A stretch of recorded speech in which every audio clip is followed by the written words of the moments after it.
I wish that I would have thought about myself and not listened to my outside influences like family, friends, and everybody else that told me this is what I should do. I should have followed what I wanted to do. But they're not. One of the questions you asked me, which I'll never forget, you're like, you used to be fat, didn't you? And I'm like, yeah, I sure was. And you're like, that's it. That's it. Yeah. She's got the fat girl personality. Yeah. I were to die tomorrow, would I die happy? And the answer was no. And I'm like, where would I die happy? On the beach.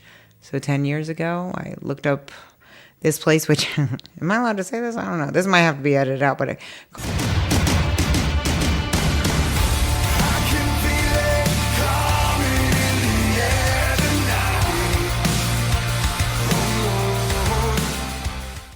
Hey friends, Jennifer Eddings with the Call Light Collective. Today I am super excited. Probably my most favorite guest so far, unless she pisses me off here in a few minutes.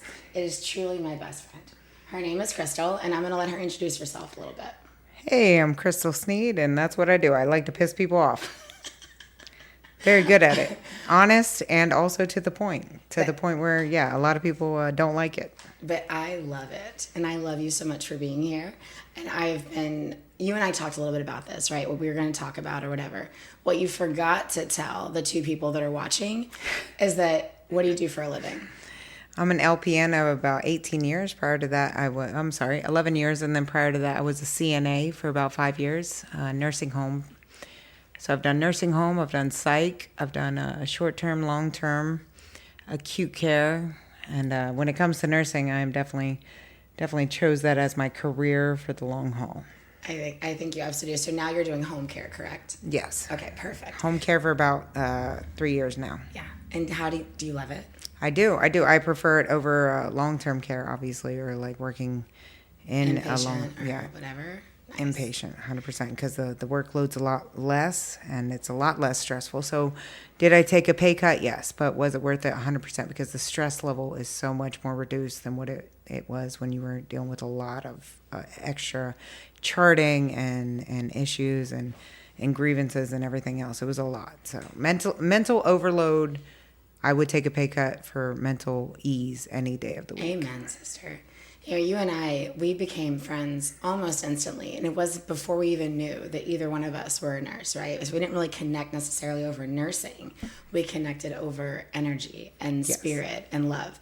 So when we were talking about like what we wanted you, or what your topic would be about, your initial statement, and I'm paraphrasing, was death doesn't scare me, not living does. Yeah. So I just want to give you this, like, there's your sentence. Go. Unpack that a little bit for me. Oh, unpack. Just a little bit. Unpack your whole trauma. No, I mean, you're welcome to.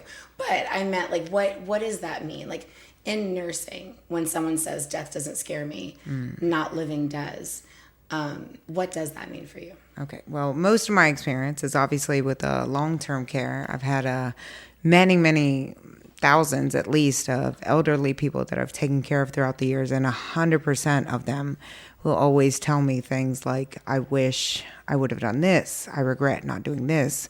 And most of the time it is personal preferences, right? I wish that I would have thought about myself and not listened to my outside influences like family, friends, and everybody else that told me this is what I should do. I should have followed what I wanted to do. So I took that as a young girl, as a young nurse of 25, and I think so, 25, 25, 26. And I took that mindset of stop listening to what other people say you should do with your life and do what you want to do with your life. Because in the end, in the beginning, you were born with you. And in the end, you die with you. Alone, always. And if you don't love you, then who else in this world would love you? Because why not love you and what you do with your life? And essentially what I've learned is by loving me, and everything that I do with my life and having no regrets about my life is what I've learned is through that. And yes, I've definitely stumbled a lot and I've made a lot of mistakes through it, but through that I've never regretted, because it's always been me deciding that this is what I want to do. I don't listen to what people tell me to do or what I should do or what's right and what's, whatever. Mine is breaking the law and all that. I'm not talking about that. I'm saying like your personal judgment of what you want to do in life to make yourself happy, do it. Because 100%, the only person that is in your life is you. Always. It is you. There's no one else. I don't care. It's you? Thank you. It's you? Yeah. Is it you? Just Are you to sure? accentuate, it's me. Is it you? Okay. There might be others. No, I'm kidding. Just a You're few. born with Just you, a you few. die with you, and that's it. That was the point, is love you, because if you don't love you, then what else is there? I feel like, just because I know you personally, I feel like this is probably a philosophy that you've carried with you for a while. Was it nursing that, or was it, is it not? No, I didn't carry that with me for a while. It was nursing that kind of gave me that perspective, because I was like George Crone, the late great George Crone said, I was Catholic till I was old enough to know better. I was born and raised Catholic, so I know, and I had CCD classes and all that. But so you're taught essentially, right? Like anything that you like is guilty, right? And feel guilt about it. No sex before marriage and all that. So and everything else. But it was always about, what does your family want you to do? What does your community want you to do, and everything? It was never, what do you feel like you should be doing? So do you feel like, as growing up, do you feel like your family did push their own agenda onto you often? Or did you feel like, so for me, I don't think my family was very loud in saying, like, they weren't like beating me down saying like, get better grades, do this, do that. That guilt and that weight came from society, to be very honest with you. You and I have also, we have so many parallel stories. You and I have both gone through a lot of weight loss. And so I wonder if your personal history, like was it family that they told you weren't doing what you should, or was it society? Was it the expectation for women to look a certain way? I'm not gonna get you real started on that, because we don't got all day. Yeah, we could go our entire lives totally talking about that. That's a whole different level of unpacking. Sure. 100%, my mother was my greatest influence in my life. I will say that. And 100%, no matter what I brought around, it was always be happy. Whatever you do in life, be happy. Whatever it is, whatever you choose, I support you, and to be happy, because that's it. That's the most important thing. So she started it, but then I never fully grasped it until, of course, the nursing and talking to elderly people that had the same thing, where literally they'd just cry and everything, and tears of regret and all that they didn't live for them, as opposed to living for their family or their kids or everybody else in their world. And we literally got one shot at this shit, right? Yeah, like we got one shot. I believe we have one shot, and that's it. And there's no whatever. It's 100%. This is it. So make it the best, because this is all you got. That's all you got. That's all you got. Don't break the law, though. Don't break the law. Accentuate. It's not about breaking the law. It's about just kidding. Season two. So my next question for you would be, what got you into nursing? And I know that they ask nurses all the time, what's your why? What's your why? Yeah. For me, it was more my why not. And I don't have many things to say about why not. Like, why would I not go into nursing? Because it's just who I feel that I am at my core. And I love you in your heart, and that I believe that it's about you, like that's you too. But I'd rather you just answer the question yourself. My fault. I already know, and I already pre-warned her that this was 100% just going to revolve 100% about the main source of everything I do in my life, which is my mother. And that's what it was. She was getting older, and she had some mental health issues and everything. So in that aspect, I wanted to be able to take care of her when she got old. So I wanted to have those capabilities. And the only way that you can take care of your loved ones is, of course, if you're a licensed professional that knows how to be medically supervised and knowledgeable, essentially, about what they do. So you literally sought out nursing in order to take care of my parents when they got older, because I had worked as a CNA in the nursing homes. I saw the horrible, and I'm not saying any facilities at all. I'm just saying in my general experience, the malnourished, the mistreatment, the neglect, the fact that people would go hours just laying in their own filth because people didn't want to pay attention to them, hours without water, just 100% just the horrible treatment that they received. And I can only do so much in an 8-hour shift, and I can only do my part as hard as you can work. You can't be there 24/7 as much as you want to be. And so, but I swore to myself I would never let my mother experience that, ever. I will never let anybody that I love experience that type of essentially abuse, right? In a form of abuse, in a sense. It is what it is, and I don't. And it's not anybody in particular. It was just it's the facilities in general. Just because we're so underpaid, underappreciated, and they overstaff, or they understaff and they overstock people, and to the businesses it's just another bed and it's just another cost. But at least it feels that way sometimes, for 100%. sure. And I think that's even more of a reason why. And I'm going to say this, and you can say whatever you want, but I do think that's part of what God's bigger plan is. I already know, because like, I think He puts certain people, universe, pasta God, whatever it is, I don't care.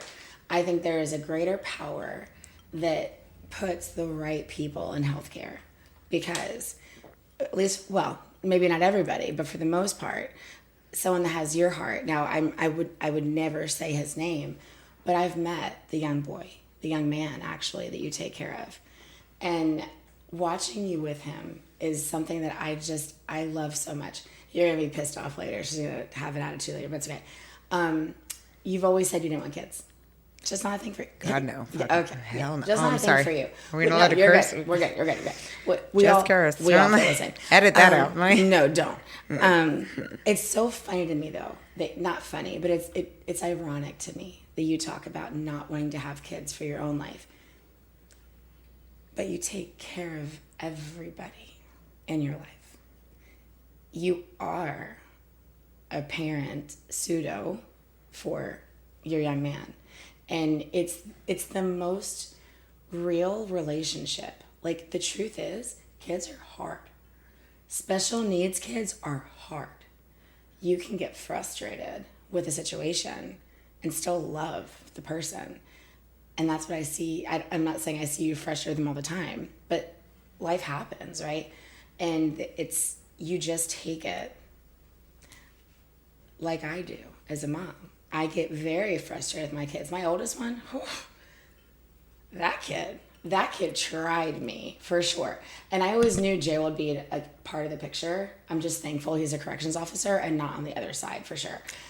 And she's a great mom. I love her. No matter what she tries to say, she's a great mom. And she's done her best, and they're amazing. Because how do you tell if you're a good mother? What do your kids do? That's how you know. Whatever they do, that's how you know you. He sold wine coolers to the bus stop. So what are we saying? All right, but no. Okay, I'm just saying. What is he doing now? Okay, he's successful young man. He's a very successful young man. He has the best heart ever. But I think sometimes you don't give yourself enough credit. I think anyone that's in healthcare and that is a caretaker essentially is quite in fact a parent. However you want to look at that. And I just think the way that you pour yourself into others, including me, is beautiful. Is absolutely beautiful. And I for everyone that not everybody knows all the things, and that's okay. We'll get there, season 2. But over the last few months, different podcast right there. Yeah, season 2. The last few months, you have 1,000% taken care of me. Yesterday, just going out to hang out with our friends. It's what friends do, and I wish more people understood what real friendship is. Real friendship and what can you do for me? It's what can I do for you? And but it's bare minimum. It's 100% just you're there for them. It's like, oh, I do this, yeah. Oh, yeah, I can't believe you did that. Yeah, I did that because that's what friends do. It's not a matter of give and take. You just do it because you want that person in your life through all faults and problems and everything else. It's not what can you do for me. It's what can I do for you in order for you to grow as well as much as I grow being with you, which she's actually had me grow due to our friendship, if that makes sense. I think I said that different. You know what? Let's do that. Yeah. Tell that part. Oh, okay. Because I know where you're going with that. So prior to meeting this beautiful, gorgeous, stunning. Here we go. I know. Are we getting off topic? Is that allowed? All right. Okay. So I'm the host. I do it away. That's what they do. We get off topic. So essentially, prior to meeting Jennifer, I was I don't know if you've ever seen Queens of Comedy, but there's a comedian on there. Oh God, I can't remember which one. That literally is. I can't remember, but literally she's sitting there and she's like, ladies, if you're sitting next to a skinny bitch, I want you to take your fist and ram it in the top of her head. Fuck them skinny bitches. I hate you skinny bitches. Forget the skip. It's Queens of Comedy, and I forget which one does that. But I think that was you. No, 100%. That was you. It's Side Splitters. 100%. I had that exact same mentality up until I met this gorgeous, stunning woman. But 35 years of my life, I had hated skinny women, had a hatred towards them. Well, not a hatred, essentially a prejudgment about them, that they were all just stupid, skinny bitches that are just, hoity-toity and just, I'm better than you and blah, blah, blah, blah, and everything. I think, obviously I've always been a big girl, so I've always had that stereotype, just like they have a stereotype for us big girls. We all know everybody got a stereotype for big girls. Like, we just sit around lazy, Okay. So same thing, stereotype for change? Right. So my stereotype, land the plane, like stops trailing. So essentially, the very first day I met her, she was just like, "Hi, I love you," and it was like, "Oh my God, what is this woman doing?" Like, and so I gave her a hug, and she's like, "I love you, you're so beautiful," and she was so legit. It wasn't like the "I love you, you're so beautiful" fakeness a lot of people portray. It was 100% genuine. I love you, and just a hug, and just a heartfelt, warm hug that you don't experience. And I'm like, I think I misjudged these women all my life. So she's altered my entire perception of how the lesser weighing women of the world are in this world, that they're not. One of the questions you asked me, which I'll never forget, you're like, you used to be fat, didn't you? And I'm like, yeah, I sure was. And you're like, that's it. That's it. Yeah. She's got the fat girl personality. Yeah. She's so humble and genuine and down to earth. It's a thing. A fat girl personality is a thing. And I can say it because I was over 350 pounds. We have our personalities. And through the experience, I've also learned of women that are lifetime skinny women that also have a humble and true. Fat girl personality, but have never been thick in their lives and never gained weight. But they are also the same way. And you're like, all right, so, but the initial opening of that way of thinking and perspective was you. I think that was the gateway. Yeah. You being able to. There you go. Thank you. The gateway, that's the word. And now, once you were like, okay, wait. She's not a complete horrible If she's not a horrible person, maybe there's other skinny women that aren't horrible. Maybe there's other skinny bitches. Yeah, exactly. So essentially how I used to refer to skinny bitches as skinny bitches, but now I'm like, oh, these thinner women, these thinner queens. Like, so our whole topic, which I've gone completely off script. By the way, shout out to my big girls. Whoop, whoop. Watch out for the big girls. Watch out for the big girls. Focus. I'm sorry. Focus. Your ADHD is slipping out. So it is. You're good. When I first did this topic, was going on the whole like death doesn't scare me, which never. We've hijacked it, and that's okay because why? I do what I want. But I used to let death scare me. I used to stay up at nights, haunted by it. The fact that this is it, and like I would wake up in the middle of the night. That's deep. Wake up in the middle of the night, scared shitless. Like this is it. Like this is. Yeah. I could possibly not wake up the next day. Like. And then what? And then, what? And yeah, so it did used to haunt me. So, what shifted that for you? What shifted it was being like, oh yeah, well. That was it. So this is it. And then I'm like, if I die tomorrow, will I die happy? And if the answer is no, then I changed it. So I looked out the window and I was in Missouri and I was like, it was blistery and wintry. And I'm like, if I were to die tomorrow, would I die happy? And the answer was no. And I'm like, where would I die happy? On the beach. So 10 years ago, I looked up this place, which, am I allowed to say this? I don't know. This might have to be edited out, but I called the Limp Dick of Florida. But if you look at the state of Florida, you see this little teeny tiny thing just hanging down like this. And that's St. Pete, which is surrounded by water. So I said I wanted to go to a city surrounded by water, and that was St. Pete. Actually, I don't think. When did that's you true hear? story, by the way. It's 100%. I never tell lies. I know. 10 years ago. A little bit over 10 years ago now. So I got down here in 2013. I had been, and I'm sure I've told you this story, but I'm going to tell it again. I was married, and when I was 5 months pregnant with our fourth child, my husband messaged me in the middle of the night, and he was like, hey, by the way, I'm cheating, and I'm not coming home. Lovely. And it was so great. And he had just made me a stay-at-home mom, like 2 months prior. Great, fantastic. Moving on. we fast forward all the things, and then I have Jacob, who is such. You love Jacob. I love Jacob. I know you do. I married a Jacob. So. I know. Oh, I know. Jacob is such a beautiful light. Beautiful soul. The pure souls in the world. They're very far. They're very rare. Purest. When you find them, you don't mistreat them. Treat them right because they deserve it. And if you do, we'll come after you. Yeah. Because you don't mess with God's people like that. You just don't. I know. You're right. So shut up. Moving on. Pure hearts is essentially what she means by that. The genuinely good people. I mean they don't know how to be bad. They don't. And we do. We're very good at it. And they don't know that. They don't know the evil. We do. So I was sitting there after I had Jacob, and I was, of course, back at work. I went back to work 2 days after old boy told me he was checking out.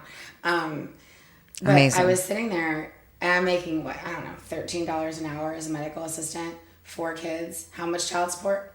Nothing. Fantastic. And I love you, Mom. But with parents who weren't wanting to help, they in their mind, they raise their kids. And it is what it is. So I'm like, listen, I'm going to be poor, miserable, fat in Tennessee, or am I going to the beach? Because I'm going to be the same no matter what. Mindset. Take me to the beach because I can be poor, broke, fat, miserable on there. The beach. Absolutely. I'd rather die on the beach than die in blistery, nasty Missouri. 100%. Amen. So I moved here in 2013. I moved to Wesley Chapel at first. No regrets. And no regrets. Not a single one. We call it regrets. I don't know if you remember the old Snickers commercial, but that's... I think they get it. I think we all get it. I just want to make sure everybody understands that. Not the only one. No regrets. Like that's a millennial thing for all you Gen Xers and Gen Zers out there. That is a millennial. Oh, you are a millennial. One of the saddest days of my life. I am a millennial, and by the way, the stereotype of the millennials being non-working, lazy people has got to stop because that irks me. Because I've been working since I was 12 years old. 100%. Because I don't know. That's what I hear. Millennials were known for non-working and. They're known as non-working and just hating life and blah, blah, blah, and just expecting things to be given to them. But I've been working since I was 12 years old, and I started babysitting, right? Who would trust a 12-year-old with a 6-year-old? Well, apparently back then they did. In the 90s, they did. So listen, things were off the chain. Right, I was a babysitter starting at 12. We were frolicking in a meadow and at 5 p.m. at night, gone all day long, drinking out of water hoses. We're not built the same anymore. Just make sure you were home before the street lights came on. Well, and for me, my parents didn't care about that either, so it's fine. But we had It Takes a Village. So literally, we'd have the neighbor yelling at us like, "Get your ass home, Crystal." Like, edit that out later. Get your ass home, Crystal, before I call your mom. I'm like, okay. So if you're viewing this right now and you haven't subscribed, hit the subscribe button. Also, check out the content. We're spreading a wonderful message. We are celebrating healthcare leaders, celebrating individuals that are all about advocacy and leadership and uplifting their community. And that's what we're doing on this platform. In 2026, you're going to see even more growth. We're adding new podcast hosts. Check out See Yourself Showdown on our YouTube channel. Check out the Fladonna and Family Conference vlog. If you have not seen our Florida Healthcare Conference series, also check that out as well. We're bringing a different media format to the healthcare space. We need supporters out there like you to continue to support us, continue and book us for future events to help bring this to reality. There's other industries that embrace influencers, that embrace different media platforms. We want to bring that to healthcare, and that only happens by people saying yes. So if you're interested in Jennifer Edding, she's accepting bookings at this time with the Call Light Collective, bringing that sparkle and her love and her light to your event. If you're interested in Norman Harris, the captain of Love, Peace, and Joy and Comfort, I'm accepting bookings. I love to bring the life and edutainment to your event. I love, actually, I'm gonna pivot a little bit on that It Takes a Village, because they say that a lot, referring to raising children, rearing children. And again, look at me, the way you have been my village for my kids. I'll never be able to thank you enough. I've now cried on every single episode, but that's okay. Shocker. It's okay. But shut up. That's what she does. That's literally what I do. That's literally what I do. I posted, it doesn't matter. I'll go back to that. It's okay. I posted earlier, it said, I said I was a baller, not a baller. I meant I cry all the time, you guys. Anyway, so The village thing. So you talk about when it said a lot referring to kids, but the truth is, it just takes a village for any of us 100%. to get where we go. You recently had the most beautiful red wedding. Congratulations again, by the way. Thank you. And we talked a lot about... Chose a good man. Choose the right one. Yeah, we should have had this conversation. There. We should have had this conversation 20 years ago. That's a whole nother podcast. But we talked a lot about... I even made a post about the way you filled up that room. You don't have a large family, no. but you filled up an entire room of people that love you. And they are your friends who you have made into family. Framily. I call them framily. Talk to me a little bit about that. Friends that are my family, framily. Because I actually do. It's actually the funniest part about all this. I actually do have a big family.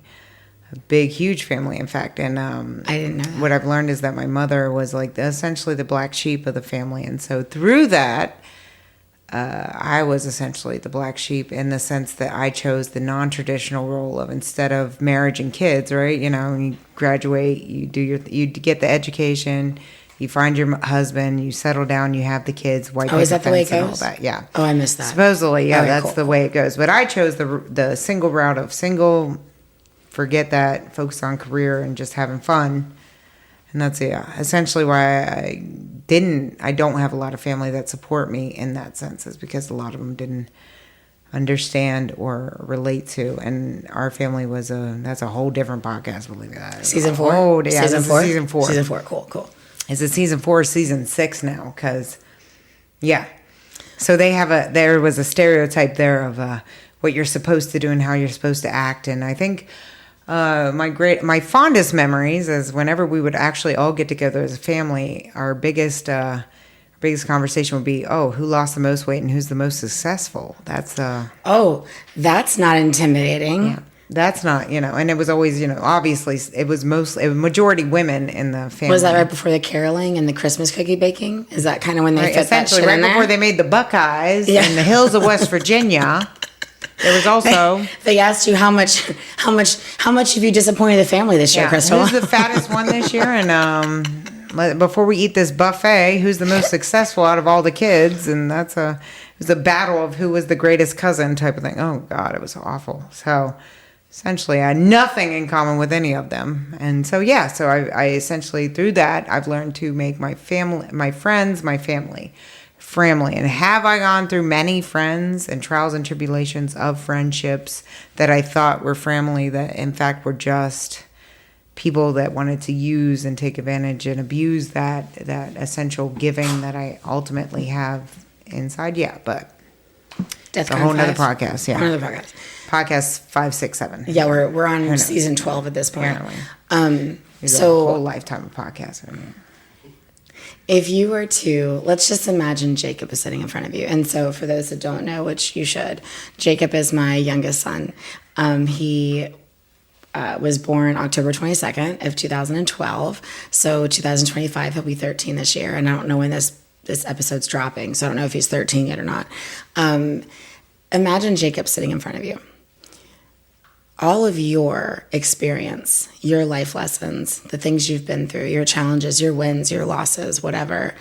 If Jacob were to say to you, Crystal, first of all, I got 2 Spanish mackerel on the same line, right? Because he talks about that all the time. 100%. Because Crystal took him fishing, and we hear about it.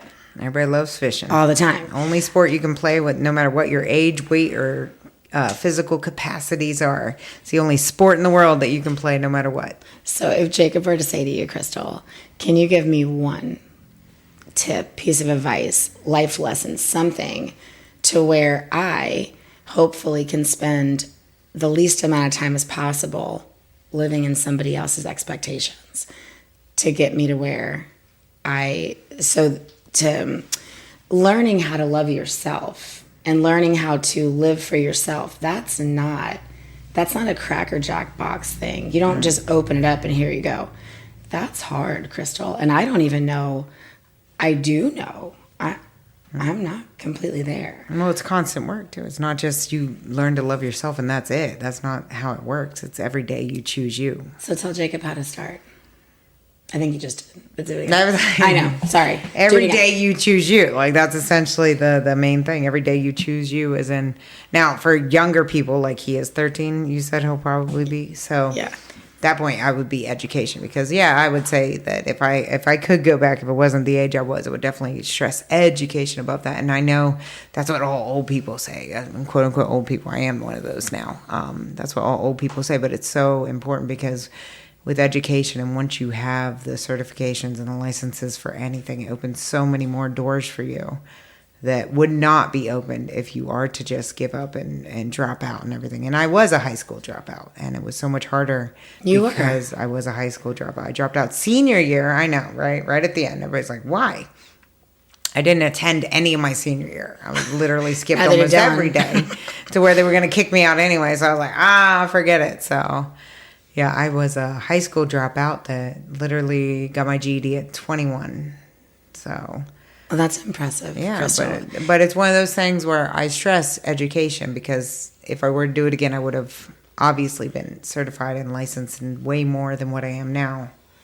And what you are now. But I is let so great. the peer pressure, right? The hanging out with the friends, right? Because it is fun. I'm not gonna lie, that's the fun part, right? That's the hard part to say no to is the having a good time and wanting to be with your friends and spend every moment with them, just ditching and having a great just summer season, just doing whatever, right? Because you're young and you're full of energy, and that's what you have time for. Is just that fun, and you don't want to miss out on that. I don't regret doing it, but I do wish that I would have stuck with the education as opposed to skipping class to go hang out with my friends at the diner or McDonald's or whatever. Like, you were talking about education. Actually, I see it from two different places, and I did graduate high school, but I did not go straight into college. Nursing was a second career for me. I got my degree at 35 years old.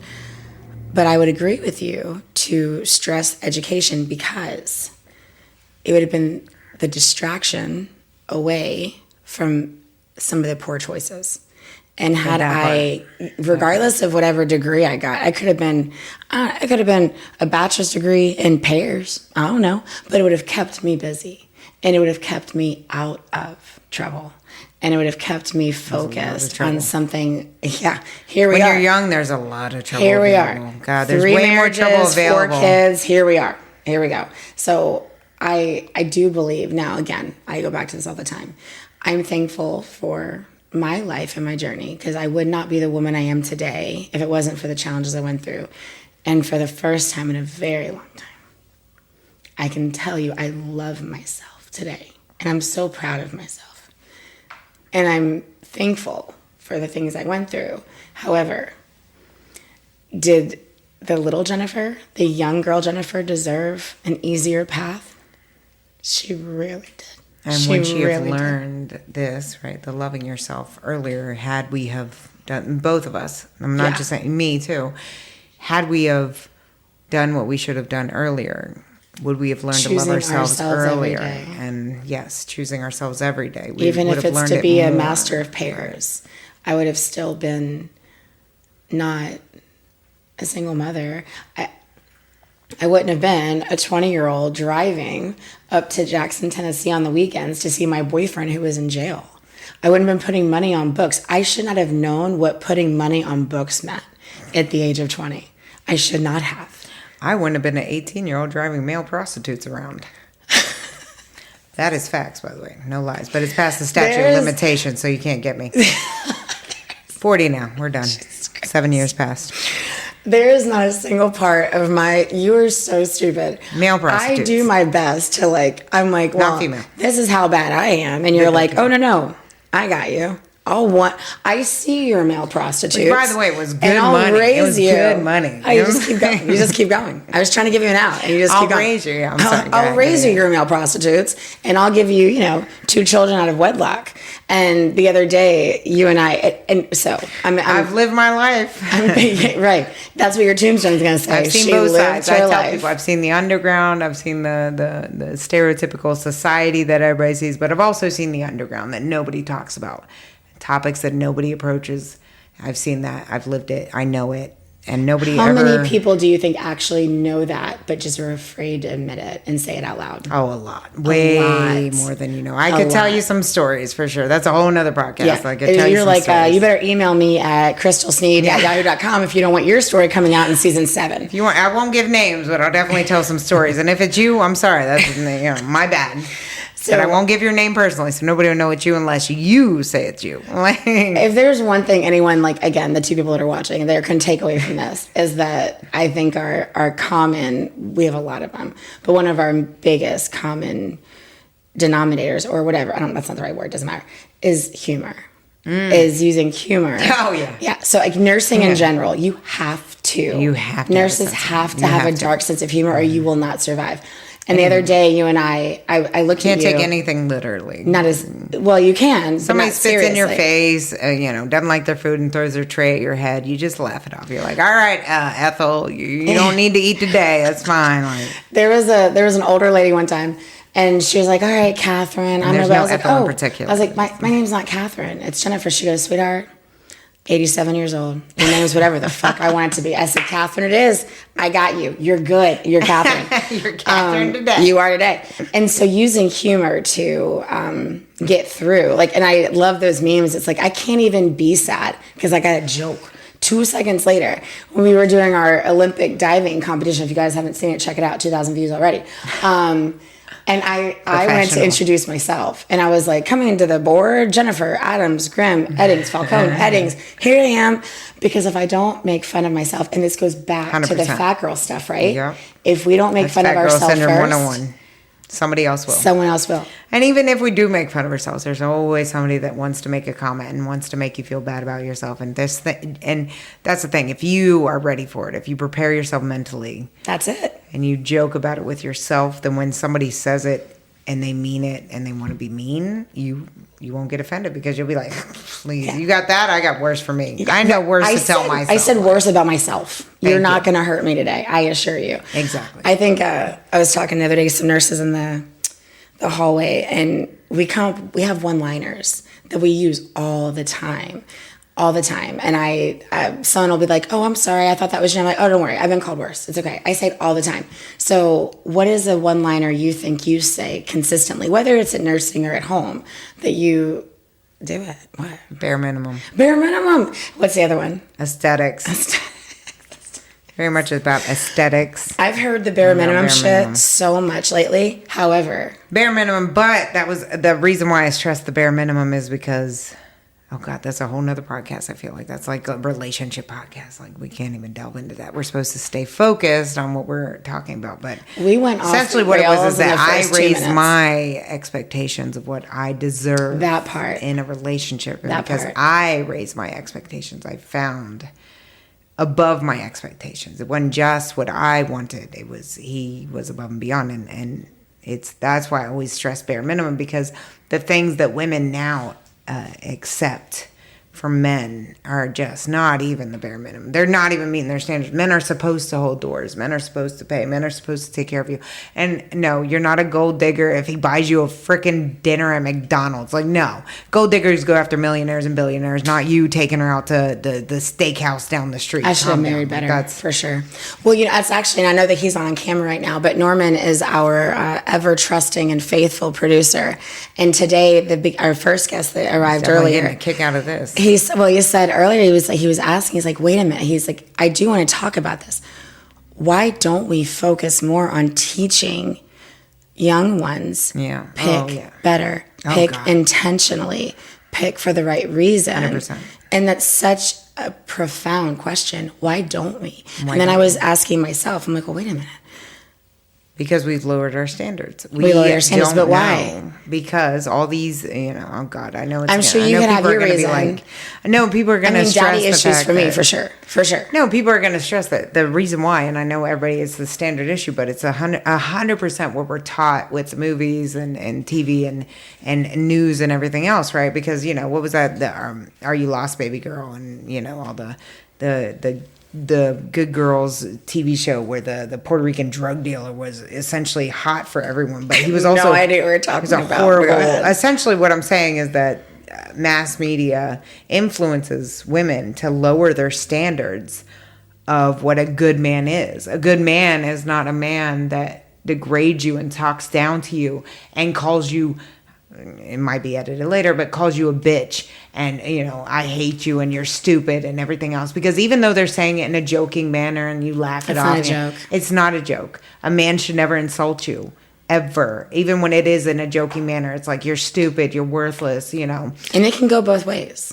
And same thing. We know women that don't always treat their men right. You never call your spouse stupid. You never down talk them. You know, in public, if you want to have an argument, you keep that private, and you don't take that to the public because it's not anybody's concern, and it's not.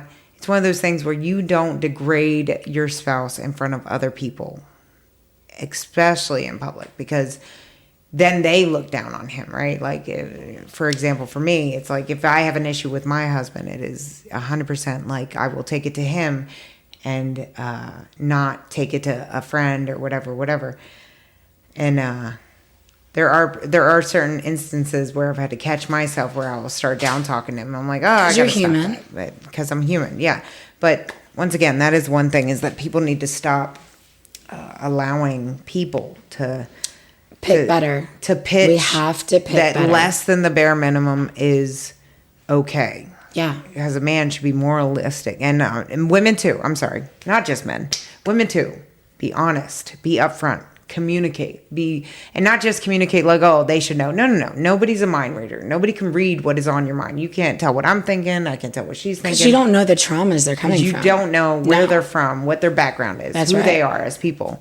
Anything. And so in that, I say you have to be able to communicate effectively and openly and honestly. That is, I know they're like, communication is most important, because it is. Just like if you're taking a picture at a restaurant and a woman with blue hair jumps in and you try to ask her to move. But because you touch her. Because you move her out of the way. And you don't know that her past is a Correct. trauma of being touched, right? So she's been inappropriately touched. So touch to her is essentially Correct. like stabbing her with a knife in her stomach. You're like, she reacts the same way as you, who is a very touchy-feely person. So you have to, it's a balance of, okay, so this person is not good with public interactions, but at the same time, don't take somebody who's not comfortable with physical interactions to a public place.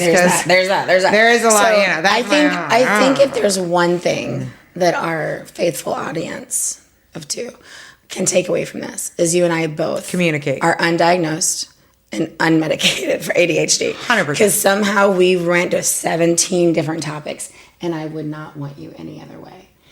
I do know that our time is ending, so that's the only reason why I'm landing this plane, Crystal. Sorry. I don't think we established any. I don't think we answered any of the questions, but essentially live life to what you want.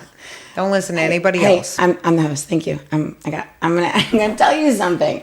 I wanted to tell you what I do want to tell you is that the woman sitting across from me today is very different than the woman that would have been sitting across from me 2 years ago.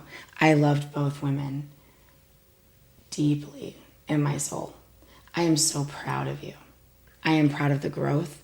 I am proud of you doing your own work, because that is one thing you're so big on, is accountability, self-awareness, self-growth. You don't like how you are? Change it, because no one's coming to change it for you, sweetheart. Stop You have done so much work, intentionality, to where you did get an amazing husband. And what we said this the other day, by you getting him, he has helped teach me what I should be looking for. A lot of women, yeah. And a lot of women in our friend circle were definitely influenced by him, because they see that he is giving well above the standards of So the work you've good done, men. The work you've done has not just helped you.